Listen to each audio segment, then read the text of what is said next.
Set to kick off the main card of UFC 284, we have the 12th ranked light heavyweight. It's Jimmy Crute looking for his first win in a number of years since he picked up a performance bonus over Modestas Bukauskas, who's also on this card. And he's going to be taking on a surging Alonzo Menifield, who's 2022 is really unrivaled. I mean, in this division, Yair had that crazy fight of the year against Glover Teixeira. Alonzo Menifield fights Askar Mojarov. What's the record? Doesn't matter. Scratch that record, break it in half. He goes out there, gets on top, dominates the fight. And against Misha Cirkunov, oh my goodness, defends all the takedowns, that upper body pressure, goes out there, strikes, and absolutely knocks him down and dirty. So Menifield is absolutely on the rise.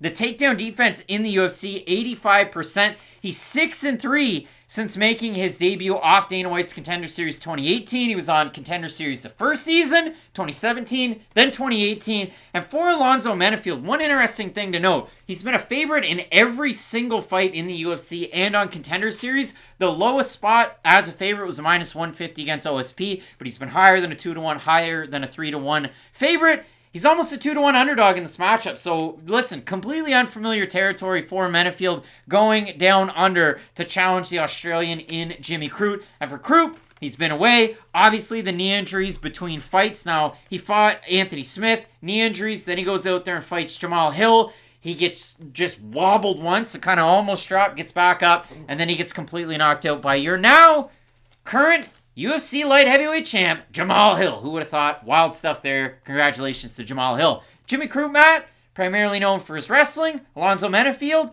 his good wrestling defense, and his absolutely wild striking. And he comes out of a great gym in Saixon Muay Thai, which is the same gym you're going to find Chidi Njokuani out of. So really interesting stuff there, as well as Fortis MMA for Alonzo Menifield. But I was kind of scratching my head because you know what to expect out of the striking. But he continues to put on really good performances against a good level competition. And that's what I like about both these guys in the matchup in general. You kind of know what you're going to get out of both of them, but they always will add kind of a new little wrinkle to their game. I want to get your take on this, though, because I do think Jimmy Crute is in that Jack Hermanson class of striker, to where if he starts the fight out striking, no takedown attempts involved, he's going to look pretty good.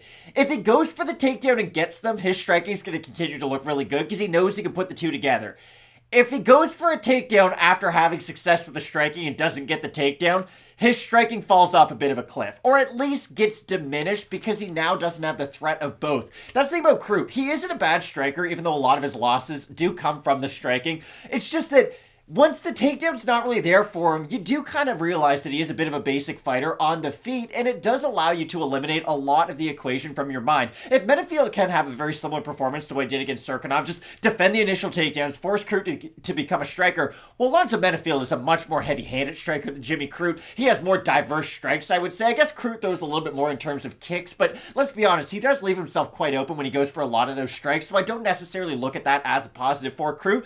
I just think this is a fun matchup because, again, it's a peaks and valleys fight, but it's also a fight between two guys who, even at 35 years old, Menifield's still showing us some new stuff. And for Jimmy Crute, you do have to wonder how many more opportunities he's going to get against these top-level guys, while still being justified as a big favorite. And that's what I was surprised to see. A guy coming off 2 losses, it's been a year layoff, like, it's been a weird run for Jimmy Crute, because I thought he had a lot of promise, a lot of hype, and I thought it was all justified early on in his UFC career. I wonder, A, if that knee injury took anything from him, because we don't really know from the Jamal Hill fight. He just got hit early and that was it. So I'm just curious to see what kind of Jimmy Crute we're going to get from this point moving forward. Well, I mean, for Menifield, I touched on it like with the percentage of takedowns defended. I mean, Devin Clark got one, who really went to the well, and he was able to get that win over Dawon Jung last night at UFC Fight Night Lewis versus Spivak. But you look at the losses. Lose to Devin Clark in a decision, gets outstruck and held down. Lose to OSP in a bit of a stinker of a fight in the second round. He gets caught by that check hook.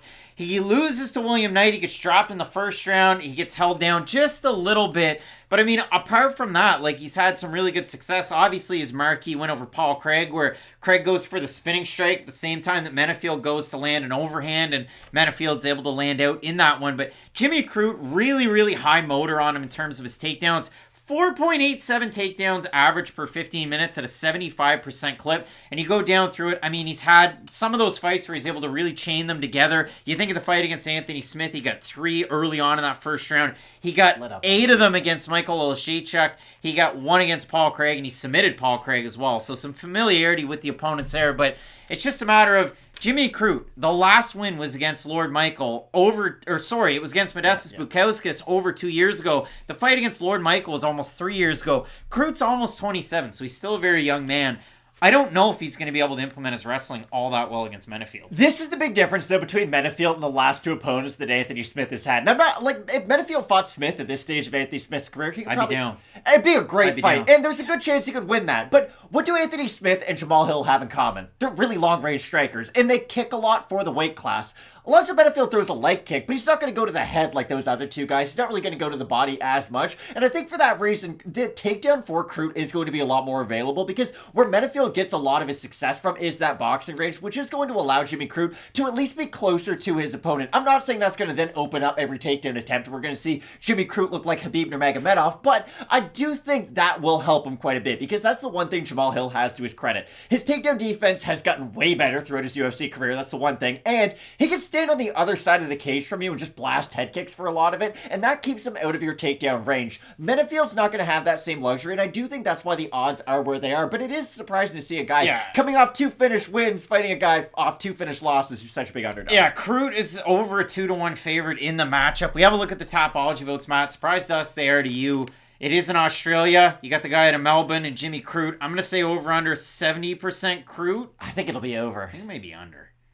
That's under. So 814 total votes, 52% Menifield, 82% by knockout for the 48% that have Crute. Surprise, surprise. 30% by decision, 44% by submission, and 22% by the knockout. Now, Jimmy Crute is going to go out and try and throw hammers, and he's going to try and close the distance and get his takedowns. For better or for worse. Alonzo Menifield throws really hard, but there's a lot more technique behind what Alonzo Menifield's throwing out in a lot of these fights. So, Matt, I have a hard time with this matchup, and I think Jimmy Crute's like way too big of a favorite to be justified at that. I feel like it really set this up as a pro Alonzo Menifield prediction just to pick Jimmy Crute, but at least let me explain why I'm going to do so. Menifield looked really good against Misha Cirkunov, but it's been a while since Cirkunov has looked like a real player in this division. Every time he hit Cirkunov like backed way off. Exactly, and I feel like a lot of people are going to say, hey, well, Cirkunov beat Jimmy Crute, but that was at a very different stage of Cirkunov's career, and I do think Crute has gotten better since that, even though the results of his fights might not suggest that. I know I'm doing a lot of mental gymnastics right now, but please bear with me. I just think for those reasons, like what I said, I really wanted to bring up the range, because I do think that's going to be important. Anthony Smith and Jamal Hill are two of the more prolific kickers that we do have in this division, especially Jamal Hill. And Jimmy Crute struggled with that because he wasn't close enough to get the takedown. I don't think he's going to run into that same issue against Alonzo Menifield. So if Menifield can defend those early takedowns and force Crute to become a striker, of course he's going to be the more heavy-handed of the two. And I think he can go out there and get a stoppage win. But I still think I am going to favor Crute because he has more ways to win the fight, even though I could see him get knocked out in the first round. More ways to win the fight. Younger fighter, throws heavy, leaves himself exposed when he does that. And Alonzo Menifield, I mean, you know, almost 9 years a senior. But you look at it for Alonzo Menifield, I really do like the takedown defense. I don't think the price is justified for Jimmy Crute.